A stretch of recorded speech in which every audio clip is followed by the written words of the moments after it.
Okay, guys, I have one very amazing lady right here from the Northern northern region. region of Ghana. Salama to Salipaoni Salifu SSS. I'm so excited to speak to her.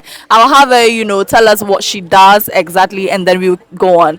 Salama to Salipaoni Salifu. Can you Yes. please tell us what you do? Okay, I'm a midwife. I work in the Northeast region under the West Mamprisi municipality. Amazing. Yeah, I work at the Walwale Municipal Hospital as a midwife in the maternity ward. Oh, Yes, and aside that, I'm a founder of a youth-led initiative called Triple S Foundation. okay. So Triple S is actually to screen, to sensitize, and to sanitize. I thought it's your name or I, abbreviation SSS. unfortunately, I have dodged you in that part. Okay, that That's was smart. actually a free kick for me. Oh, So nice, yeah, nice, so nice. So it's it's screen, screen. sensitize, and then sanitize. Oh, And our okay. core mandates are health, education, livelihood, and empowerment. So being at the African Youth SDGs Summit really relates so well with our organization. So it's Yeah. really an honor and a pleasure to be here.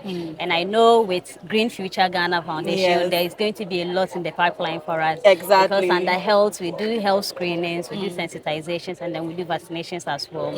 Under education, we do a lot of education activities, including climate change and others, where we educate our younger ones or even the general public on measures we can do to help us reduce the impact of climate change. And that's the negative impact, Yeah, because the we know negative the impact. positive and then the negative. And Yes. the positive side is also what we can do to turn some of these items that take a long time to degrade, such as plastics, to Yeah. recycle them or Yeah, upcycle them into reusable beneficial ones. Yeah. activities, such as flower vases, flowers itself, Yeah. a lot of decorative activities, so that it doesn't go into the soil to cause a lot of issues such as soil Certainly. infertility, and then bringing in chemicals or not being able to degrade. It has a lot of effects on our soil, which can Yes. affect our food crops. Certainly, Yeah, certainly. so And that's this is basically what we exactly do. what we've been preaching Yeah, at Green Future Ghana Foundation as well. So I'm so happy to have it's a your pleasure to be here. insight in it. So what I would like to ask you is what or who do you think are the most people that suffers from climate change in Ghana here? Okay, so in Ghana, or let me use where I am coming from. Yes, the That's the northern northern part region. of Ghana. I would say children and then women suffer the impact of climate change more as compared to others, because we are seen as locals.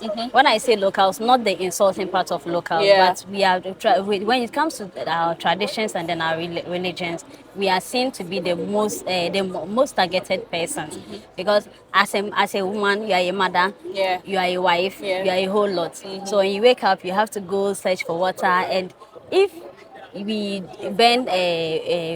cut down trees, and then how is she going to get firewood? She has to Yes. travel far to get firewood to come. Yes. By the time she goes to come, her kids are still home waiting for her to come and boil water for them to bath, especially in this season. We are in the rainy season. Yeah. Definitely this weather is cold. Yeah. We cannot let a child wake up and bath cold water to go to Yeah, you school, need as to. it's also hard Yeah. work. So she has to go and then get firewood to come and boil water.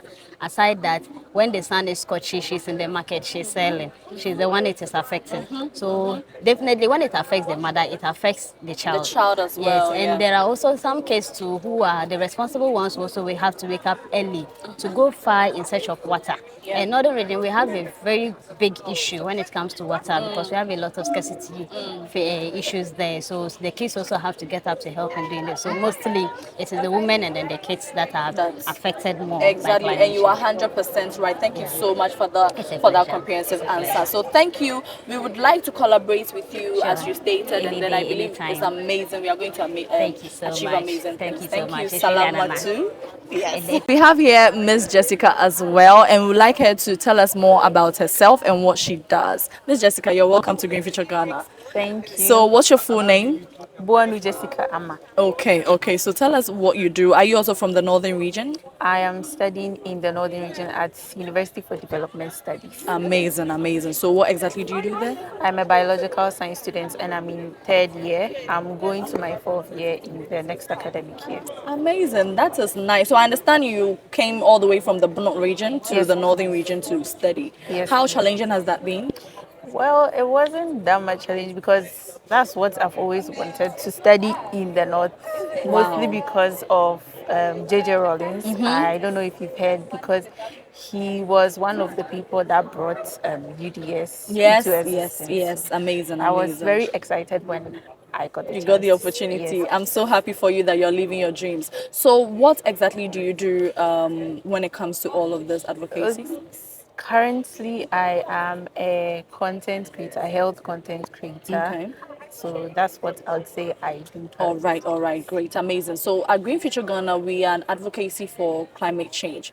What exactly do you think, or how will you explain climate change as a whole to, let's say, your grandmother in simple language? Okay, so simply it's the changes that have occurred in the weather changes that have occurred over the years. Yeah, yeah. Because if I'm explaining to my grandmother, she would know that during the olden days, how the weather used to be, how they could tell the time from the Yeah, sun is different from today yeah. because of the various changes that have occurred Yes, in the yes. atmosphere. And the various activities. So, Yes, what please. would you encourage her to do to also contribute positively to climate change? Well, I would tell her to reduce the use of, let's say, charcoal and then firewood and then what's it called?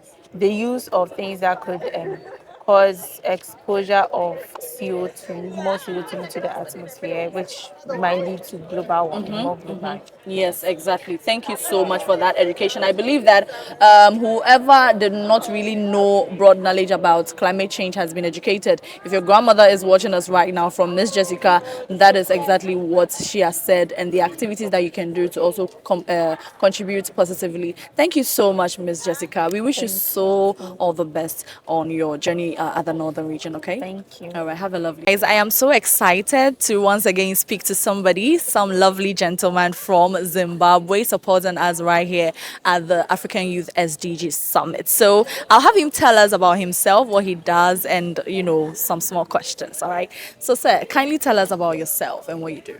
Thank you so much. My name is Tinotenda Pardon Matenda.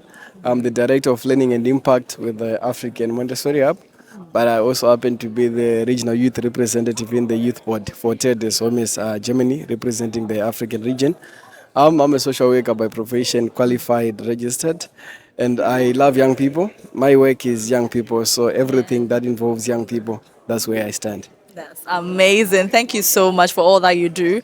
So far, we are from Green Future Ghana and we advocate for climate change. What do you think your organization can do to contribute to all of the climate change happening in the world? Well, there's a lot that we can do. With the African Montessori Hub, we are specifically working in terms of education, making sure that there is education that is child-centered, that is Afrocentric, and puts the child at the center of the whole education process. So as part of that, we have a number of programs that we do. One of them, I think, which is really handy to the conversation of climate change, is what we call the Leadership.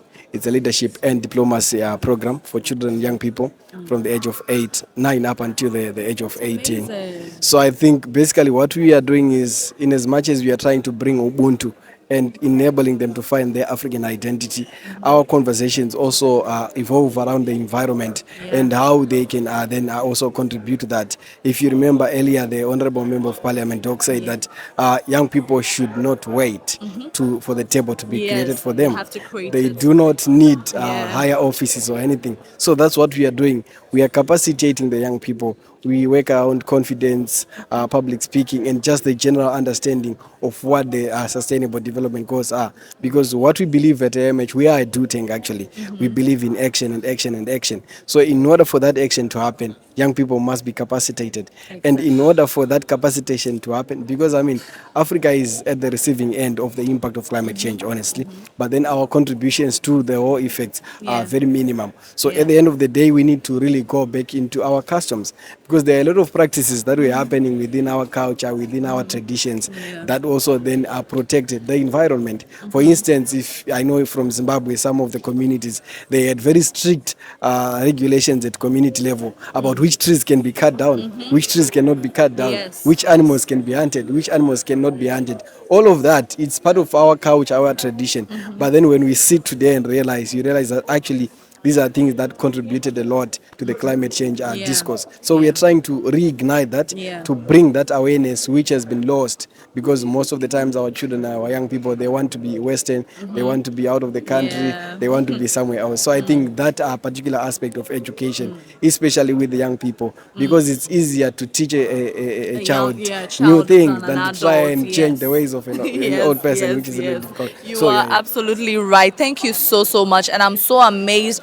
about the work that you guys are doing. I wish you guys all the best, and I believe that you can collaborate with us to do further amazing things. I'm so happy to have you. Thank you so much for your time as well. Sure, thank you so much for having me. We are definitely excited for partnership, Yes. and unity. Thank you. Yes, thank you.